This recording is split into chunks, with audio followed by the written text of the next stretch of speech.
We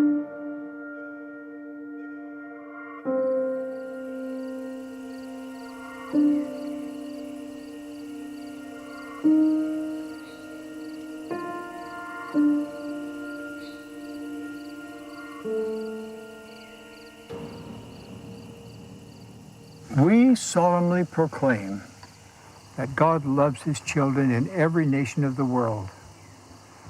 God the Father has given us the divine birth, the incomparable life, and the infinite atoning sacrifice of his beloved Son, Jesus Christ. By the power of the Father, Jesus rose again and gained the victory over death.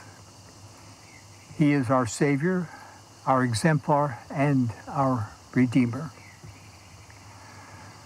200 years ago, on a beautiful spring morning in 1820, young Joseph Smith, seeking to know which church to join, went into the woods to pray near his home in upstate New York, USA. He had questions regarding the salvation of his soul and trusted that God would direct him. In humility, we declare that in answer to his prayer, God the Father and his Son, Jesus Christ, appeared to Joseph and inaugurated the restitution of all things as foretold in the Bible. In this vision, he learned that following the death of the original apostles, Christ's New Testament church was lost from the earth. Joseph would be instrumental in its return. We affirm that under the direction of the Father and the Son, heavenly messengers came to instruct Joseph and reestablish the church of Jesus Christ. The resurrected John the Baptist restored the authority to baptize by immersion for the remission of sins. 3 of the original 12 apostles, Peter, James, and John, restored the apostleship and keys of priesthood authority. Others came as well, including Elijah, who restored the authority to join families together forever in eternal relationships that transcend death. We further witness that Joseph Smith was given the gift and power of God to translate an ancient record, the Book of Mormon, another testament of Jesus Christ. Pages of this sacred text include an account of the personal ministry of Jesus Christ among people in the Western Hemisphere soon after his resurrection. It teaches of life's purpose and explains the doctrine of Christ, which is central to that purpose.